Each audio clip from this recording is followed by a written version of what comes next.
famous. I guess after 42 books and being translated into 26 languages, there is some small claim to that. My listing in Who's Who is larger than Ronald Reagan's.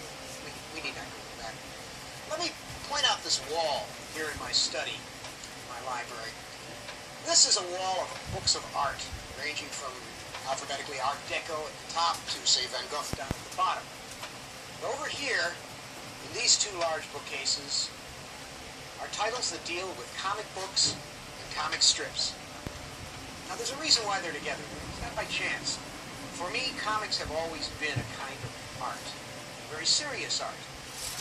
Here in America, for a long, long while, people thought of comic books only as throwaway, transient kiddie stuff. But in Europe, where comic book artists are treated as classical artists, they recognize the importance of this Native American art form. I call this a Native American art form. You see, there are only 5 really Native American art forms, ones that we've created ourselves. They're ours. There's banjo, there's jazz, there's musical comedy as we understand it today. The mystery story is created by Edgar Allan Poe, and comic books. Now, I'm 52 years old, and I've been reading comics since, I don't know, I guess 1938 when I bought my first one, which was maybe World's Fair comics with Superman and Batman. You may say, how peculiar for someone who likes to think of himself as one with Kafka and Poe to be thinking of comic books seriously. But let me tell you, I'm a comic book fan. I love comic books.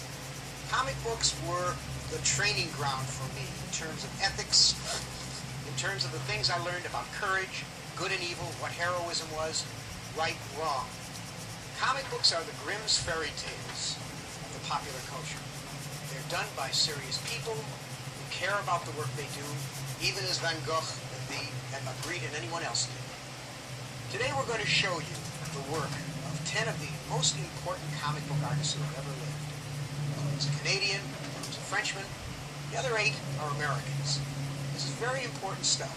Please, stay with us. We're going to have a wonderful time.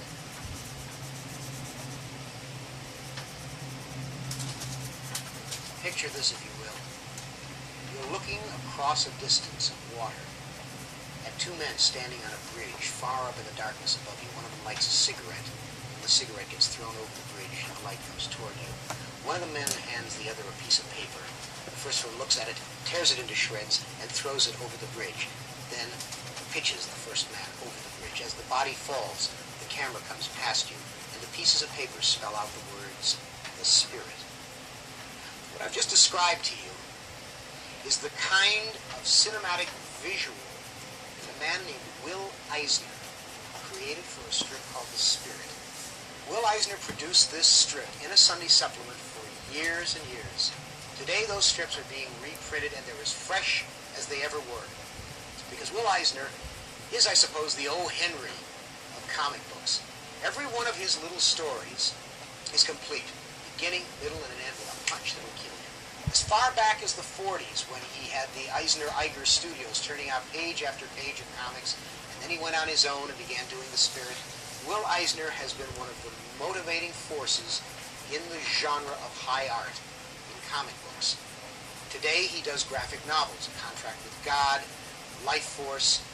These are very special books that take place in the big city, the gritty, film noir kind of city that James M. Cain wrote about and Dashiell Hammett wrote about.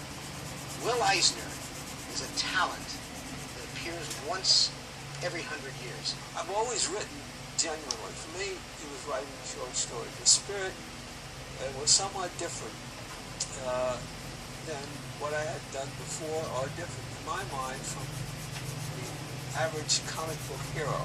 I wasn't really so much interested in creating hero of enormous proportions, like Superman, Batman, and superhero.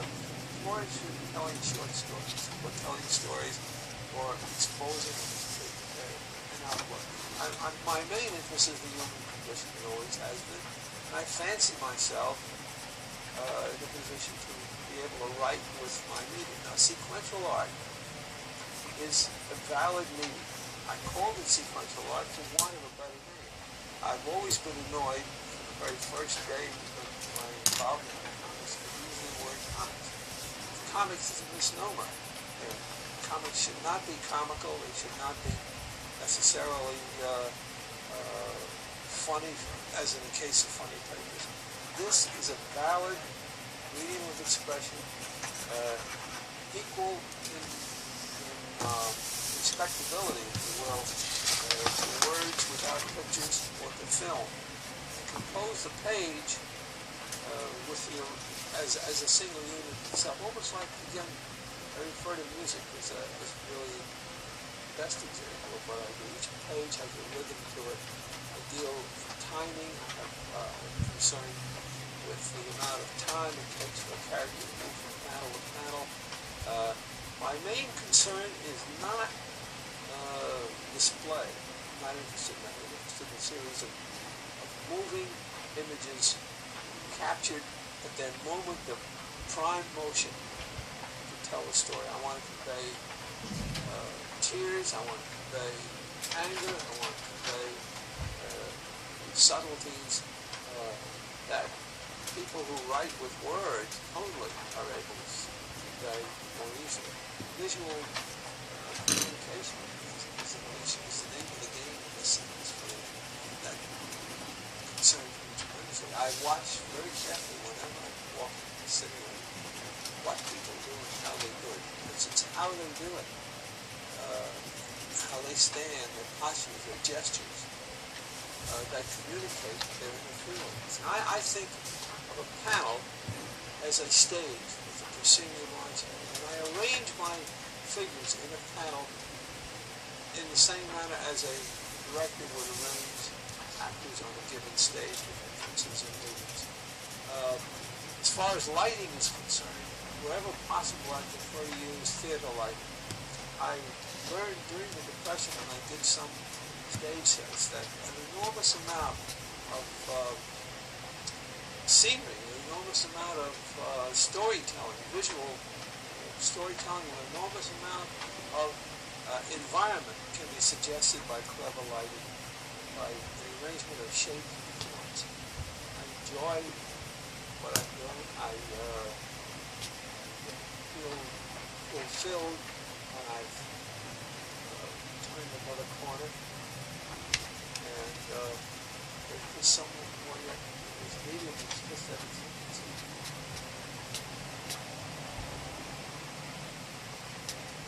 Harvey Kurtzman is the Peck's bad boy of comics. He is to dangerous satirical humor as Attila the Hun was to good table manners.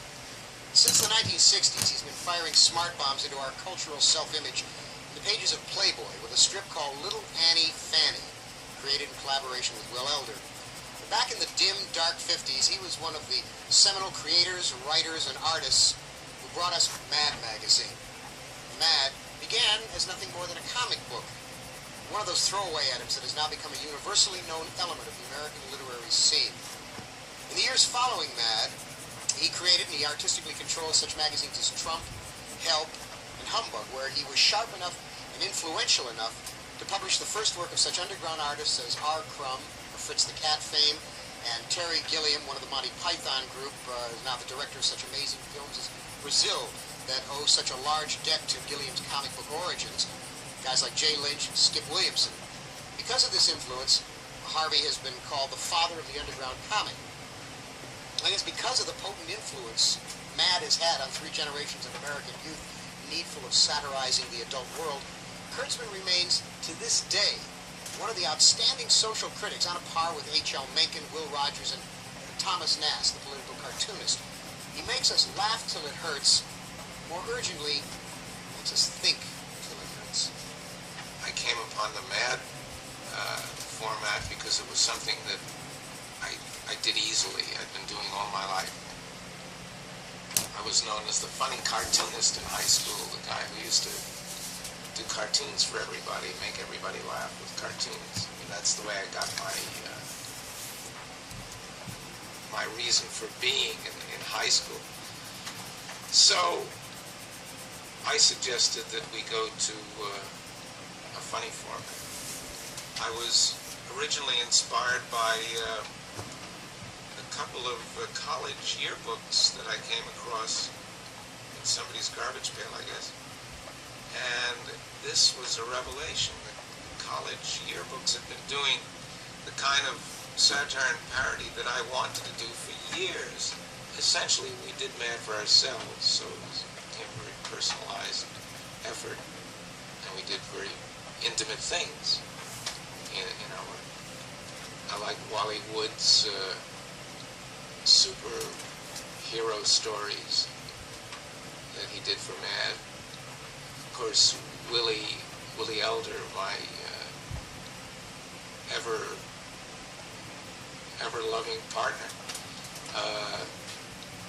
he would come up with these funny little asides that he set the style of putting 1,000 little gags per square inch.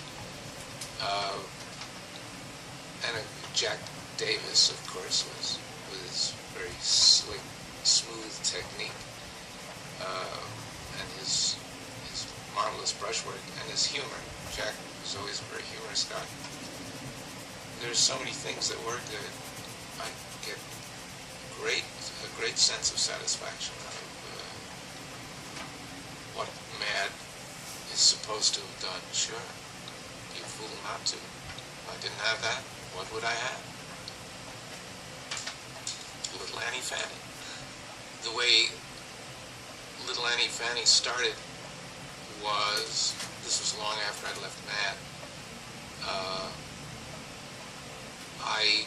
I'd been doing a comic strip for my own magazine called Help. It was a comic strip called Goodman Beaver. Goodman Beaver was inspired by Voltaire Candide, you know, the boob that goes through life trying to think the best. So I went to Hefner and I said, what if we took my character and turned him around? Actually, it was Willie and myself that did Goodman Beaver. We turned him around and made him a woman with the same personality, the same problems. And Hefner said, bullseye, and that's the way it started. The way humor works to me is you do something to your reader or your audience that fills his balloon. It's as if you store energy and then release it with a bang. That's the basic structure of a joke, of a funny story. You invest your reader with some kind of energy, and then you do something to explode that energy, and that gives your reader a happiness, a good feeling, and that's to me that's what humor's all about.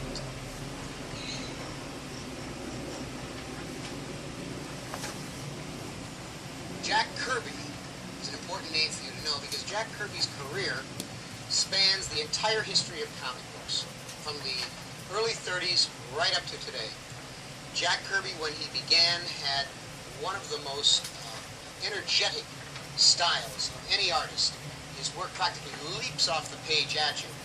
In the 60s, he went to work for Marvel Comics, where he created the Fantastic Four, the Hulk, the Silver Surfer, and a host of other characters that you all know, in collaboration with a man named Stan Lee. This was the basis of the new Marvel House of Ideas, and it again revolutionized comics. And Marvel Comics became the most popular in the world. In the 70s, he worked for another comic house, DC, and created the Fourth World, Kirby's Fourth World. There were three comics, The Forever People, The New Gods, Mr. Miracle. And in this triumvirate of comics, he created a whole new universe of characters with a lifestyle and with a philosophy that was his alone. I see that story first. I feel that story first. I know those people first. When I put them down, they've already lived. And I put them down as I'd like them to live on those pages. My stories are very sincere. My stories are people's stories. And there's elements in my stories that are very, very real. And it doesn't matter what the subject is. And I've done stories on a wide range of subjects. My inspirations were the fact that I had to make sales. had to come up with characters that were no longer stereotypes. In other words,